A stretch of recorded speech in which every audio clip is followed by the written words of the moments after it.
sekali ya bisa hadir di diskusi ini. Sebetulnya saya sedang bikin buku, Pak. Tadi judulnya itu adalah ini.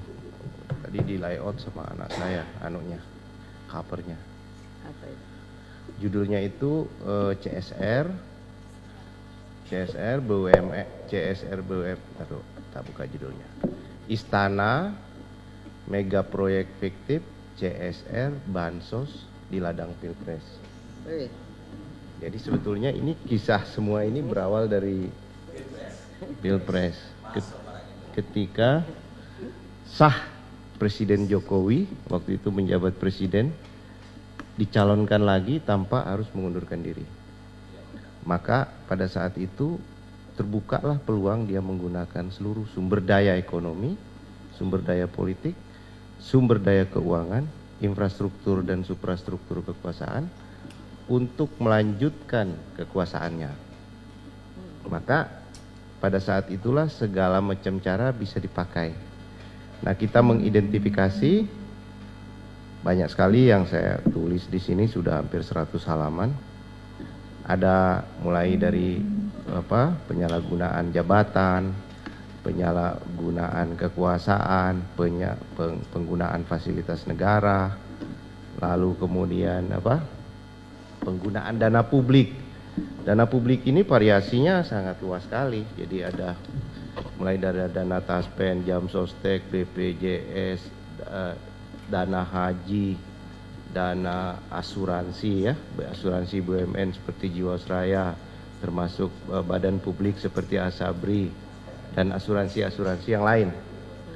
Nah, lalu kemudian di sub-sub judul ini saya bikin penyalahgunaan dana publik, lalu kemudian penjarahan BUMN. Jadi ini yang lebih ngeri lagi karena BUMN ini kan dipaksa untuk membiayai mega project infrastruktur, terutama BUMN infrastruktur dengan berbagai modus. Kita tahu bahwa meskipun begitu banyak proyek yang dikerjakan BUMN, tapi kita lihat laporan ke BUMN merugi. Itu kan satu anomali yang ekstrim ya. Secara kasat mata kalian banyak proyek tapi kok rugi? Kan nggak mungkin. Kalian banyak proyek mestinya untung. Lalu yang untung siapa? Kita cek. Ternyata ke bawah-bawahnya ya banyak orang yang diuntungkan, ya ini orang-orang yang bisa secara politik menggunakan kekuasaan untuk mendapatkan proyek-proyek itu. Itu teorinya sangat sederhana dan kita bisa lihat di angka-angka yang muncul. Kemudian yang terakhir ini saya masih tetap mau menulis soal perampokan kekayaan alam. Jadi saya start mulai dari kasus Freeport ketika pembelian saham Rio Tinto, pembelian participating interestnya Rio Tinto di PT Freeport Indonesia. Jadi pemerintah mengklaim membeli saham Freeport padahal yang dibeli adalah PI-nya Rio Tinto dengan harga 53 triliun. Dan itu adalah bancakan yang besar sekali. Lalu kemudian setelah itu berlanjut ke holding BUMN. BUMN di holding, lalu Antam BUMN tambang ini di holding jadi satu, lalu ngambil utang, lalu membeli Rio Tinto. Kasus kedua kemudian pembelian Rokan oleh Pertamina. Blok Rokan dibeli dengan dana utang sekitar 750 juta US dollar kepada pemerintah. Walaupun kita tahu waktu itu keuangan Pertamina lagi susah. Kemudian yang ketiga adalah kasus rencana perpanjangan seluruh kontrak kerja batubara yang sekarang sedang berlangsung, yang ingin juga disukseskan dengan Omnibus Law. Jadi ada perusahaan-perusahaan raksasa batubara yang besar-besar banyak yang berakhir masa kontraknya antara tahun 2019 sampai 2021, dan itu adalah yang besar-besar. Dan ini yang produksi batubara dirancang oleh Pak Jokowi kira-kira 600 juta ton, Bu. Kalau 600 juta ton produksi batubara, sebelum jatuh harga batubara di tahun 2020, harga batubara dulu sempat ditetapkan harga batubara acuannya sampai $100 lebih per ton. Sekarang mungkin sudah turun ke $42, tapi harga batubara acuannya masih sekitar $65. harga batu bara DMO domestic obligation untuk dalam negeri ditetapkan $70. Jadi harga DMO lebih tinggi daripada harga batu bara yang terjadi di pasar. Harga di pasar $42 Pak sekarang, tapi harga batu bara DMO 70. Makanya saya mau tanya, PLN beli batu bara dengan patokan berapa untuk kalori dia? Patokan 70 atau patokan 42? Karena itu kan gampang sekali nyari uang situ untuk selisihnya besar sekali. Jadi nah sekarang kuncinya di batu bara. Kalau batu bara ini bisa diselamatkan oleh negara, banyaklah oligarki kita yang KO. Tapi saya nggak yakin batu bara ini bisa diselamatkan, dan mereka akan tetap diberi konsesi besar di dalam proses politik ke depan.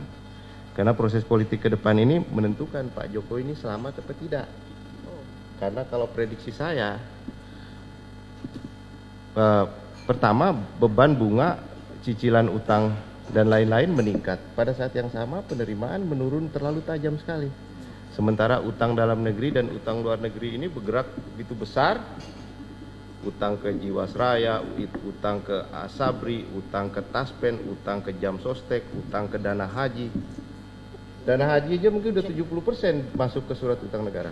Utang ke bank-bank, kata Direktur BCA, bagian pemasaran mengatakan setiap pemerintah melempar obligasi retail, 30% dana pihak ketiga di bank langsung melompat ke surat utang negara.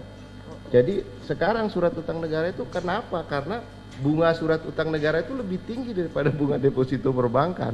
Jadi itu dasarnya kenapa begitu banyak beban yang menumpuk di utang negara sekarang yang nggak mungkin bisa dijawab oleh Pak Jokowi di tengah pelemahan ekonomi. Dari mana sih pemerintah dapat uang? Satu, dari minyak harganya sekarang $42 per barel. Harga gas $2 per MMBTU, gas alam. LNG ya tambah 3 lah, jadi 5. Harga batu bara 42. Harga sawit 600. Ya kan turun jauh. Jadi dari mana lagi Pak Presiden mau dapat uang? Satu-satunya adalah dari surat utang pajak. Pajakin siapa Pak? Orang udah kering kerontang sekarang. Dia pikir dengan corona orang terjadi rush, terjadi buying panik. Dia nggak tahu kalau orang Depok itu nggak bisa buying panik karena apa yang didapat hari itu juga dipakai belanja. Nah dia nggak keluar ya nggak belanja. Itulah kira-kira masyarakat kita Pak. Jadi jangan berpikir bahwa ini buying panik akan terjadi pembelian. Nggak ada pembelian besar-besaran. Saya di Depok, saya datang ke supermarket sepi, nggak ada orang berani belanja. Bukannya buying panik, nggak ada uang buat belanja karena apa yang didapat hari itu itulah yang dibelanjakan pada hari yang sama. Jadi daya beli nggak ada.